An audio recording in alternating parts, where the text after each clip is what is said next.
মিরাজ, এই মিরাজ উত্তরাধিকারী কারা?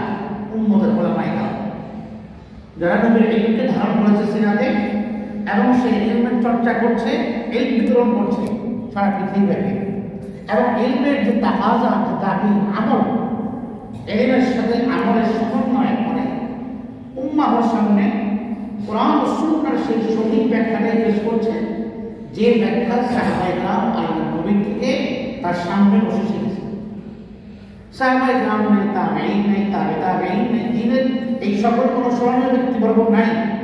তাদের অনুপস্থিতিতে প্রত্যেক যুগে যারা উলামায়ে হক্কানি রব্বানি, তাদের কাছে আমাদের দ্বীন, ঈমান, ইসলাম চর্চা একেবারে নিরাপদ। দ্বীন ঈমানের ক্ষেত্রে আমাদেরকে আলেমদের শরণাপন্ন হওয়া ছাড়া গতি নেই, কোনো গতি নেই। আল্লাহ পাক এমনিতেই বলেন কোরআনে কারীমে, ফাসআলু আহলাল যিকর, তোমরা জিজ্ঞাসা করো আহলুল যিকরকে। আহলুল যিকর কারা? ডাক্তার নয়, ব্যারিস্টার নয়। কারা আহলুল যিকর? হুমুল উলামা, এর তাফসীর। আহলুল যিকর হচ্ছেন উলামায়ে কেরাম। তাদেরকে জিজ্ঞেস করো, ইন কুনতুম লা তা'লামুন, কি জিজ্ঞেস করবে? দ্বীন সম্পর্কে। যদি দ্বীন না জানো তাদের কাছে জিজ্ঞেস করো। হক, হক্কানিয়াত, বাতিল, কোনটা সত্য দ্বীন, কোনটা অসত্য, কোনটা সঠিক, কোনটা বিকৃত, এটা বোঝার যোগ্যতা এটা নবীদের পরে, নবীদের যারা মিরাজ পেয়েছেন উলামায়ে কেরাম, তারা বোঝে হকের মানদণ্ড কি, বাতিল কোনটা। এটা আমাদের মতো সাধারণ মুসলমানের ছিল, উলামায়ে কেরাম বেশি বোঝে। তো সুতরাং কোনটা হক, যে আলেম বলে এটা হক, মানতে হবে এটা হক। আলেম যদি বলে এটা বাতিল, মানতে হবে বাতিল। নিজ থেকে বলে কোরআন সুন্নাহর আয়নায় রয়েছে, কোরআন সুন্নাহর আয়না। আমাদের দারুল দেওবন্দ, আমাদের সকল মাদ্রাসাগুলো মূল কেন্দ্র, যেই দেওবন্দের আদর্শকে আমরা আমাদের নিজেরা চর্চা করি, আমাদের সন্তানদের চর্চা করে, যে দারুল দেওবন্দের আদর্শ, আখলাক, তাদের চিন্তা চেতনা, যার ভিত্তিতে দারুল দেওবন্দ প্রতিষ্ঠিত হয়েছে, সারা পৃথিবীর সমস্ত কওমি মাদ্রাসাগুলো ওই আদর্শকে লালন করে নিজের ভিতরে চর্চা করে।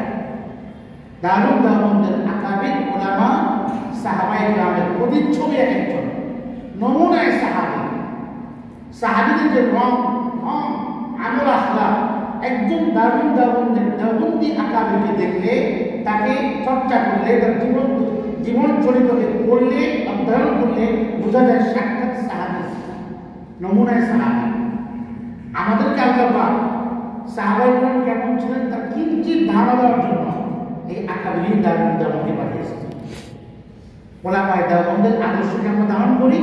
আর উলামায়ে দেওবন্দের আদর্শ কি? উলামায়ে দেওবন্দের আদর্শ ওটাই যা সাহাবীদের আদর্শ ছিল। উলামায়ে দেওবন্দের কোরআন সুন্নাহর ব্যাখ্যা কোনটা? সাহাবায়ে কেরাম যে ব্যাখ্যা দিয়েছেন ওই ব্যাখ্যা, ওই ব্যাখ্যার বাইরে উলামায়ে দেওবন্দ ব্যাখ্যা দেন না উম্মতের সামনে। এই জন্যই উলামায়ে দেওবন্দের কাছে আপনার আমার ইসলাম চর্চা নিরাপদ, কারণ তারা মন করে কোনো ব্যাখ্যা দেন না, তারা নিজের পাণ্ডিত্য জাহির করেন না, তারা জ্ঞান ফাঁকি নন, তারা সাহাবায়ে কেরামের ব্যাখ্যাটা আমাদের সামনে দেন। সাহাবায়ে কেরাম কোরআন সুন্নাহর যে ব্যাখ্যা বুঝেছেন, আল্লাহর নবী থেকে শিখেছেন, সেই ব্যাখ্যা উলামায়ে দেওবন্দ উম্মতের সামনে এযাবৎ পেশ করে আসছেন, যে কারণে সারা পৃথিবীতে উলামায়ে দেওবন্দের অনুসারী এবং তাদের কাছে আপনার ঈমান ও ইসলাম চর্চা নিরাপদ। আজকের পৃথিবীতে আহলে সুন্নাত ওয়াল জামাত একটা শব্দ, আমরা প্রত্যেকেই আহলে সুন্নাত ওয়াল জামাত। মানে কি?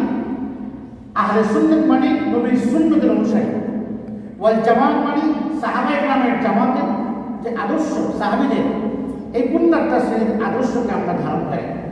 যাদের মধ্যে সুন্নত আছে, সাহাবীদেরকে আদর্শ মানে, মেয়ারে হক মানে, সত্যের মাপকাঠি মানে, এরা হক লোক, এরা হক লোক, এরা নাজি মা আনা আলাইহি ওয়া আসহাবি, এরা মূলনীতি।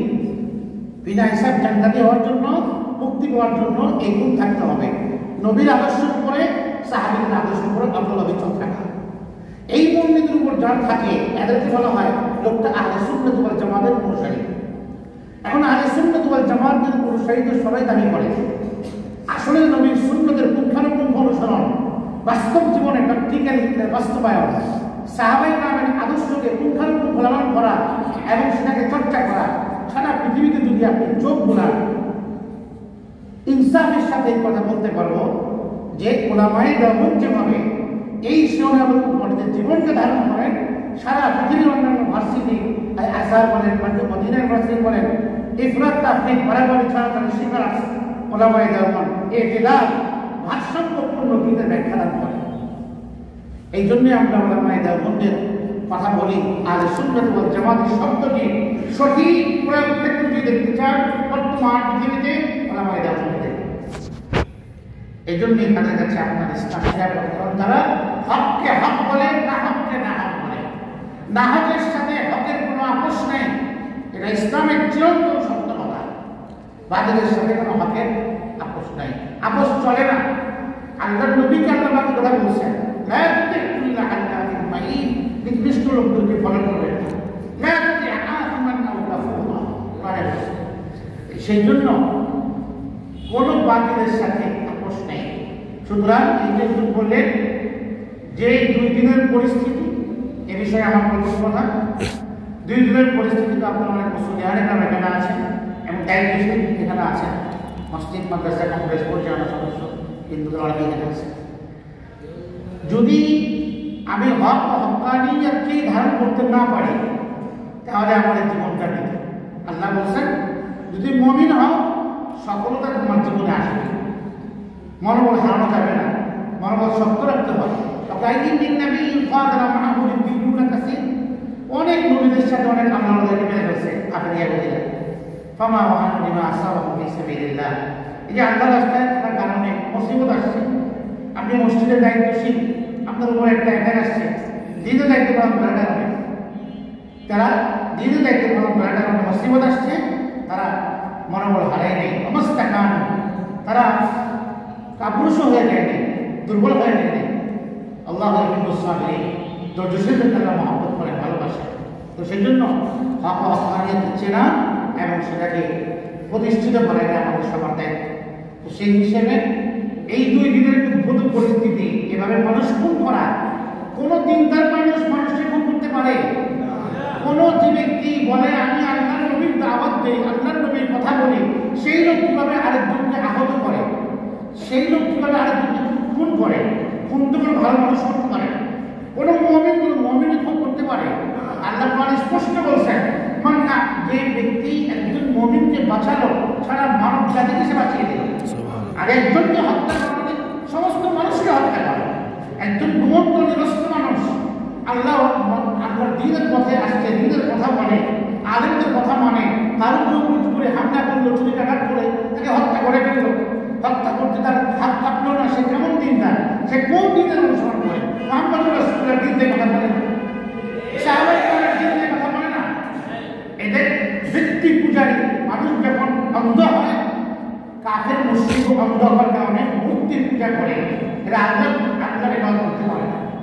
অন্ধ ব্যক্তি পূজা কোনো ব্যক্তির প্রতি অন্ধ সমর্পণ এটা জায়েজ নেই শরীয়তে, যদি কোরআন সুন্নাহর খেলাফ কাজ করে।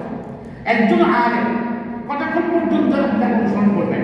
যতক্ষণ সেই আলেম কোরআন ও সুন্নাহর উপর জীবনকে প্রতিষ্ঠিত রাখে, তার রং কথাবার্তা আমল আখলাক সবকিছু কোরআন সুন্নাহ মুআফিক, ততক্ষণ পর্যন্ত ওই আলেম আপনার কাছে অনুসরণীয়।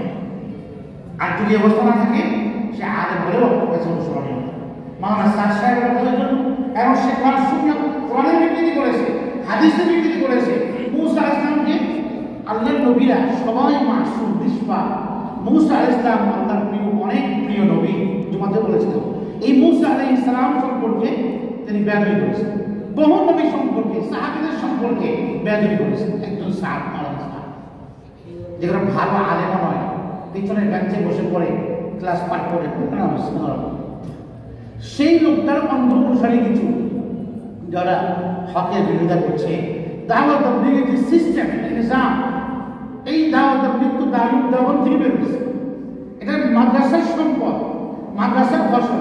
ইলিয়াস রহমাতুল্লাহ আলাইহি তাবলীগের এই সিস্টেমের প্রণেতা, উনি দারুল দেওবন্দের ফাঁড়ি, উনি দারুল তাবলীগ মাদ্রাসা থেকে আসছে।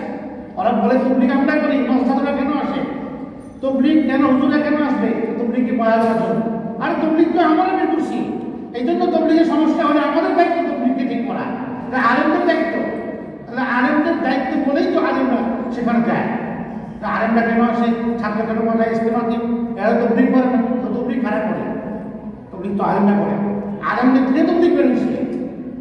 তো সেই জন্য এই পরিস্থিতিতে শরীয়তের ফতোয়া এবং মাসলা যদি এরকম কোনো বিকৃত, আপনি আপনার মসজিদে দেওয়ান বাইকে সুদ দিবেন তালিম করার জন্য, দিবেন না?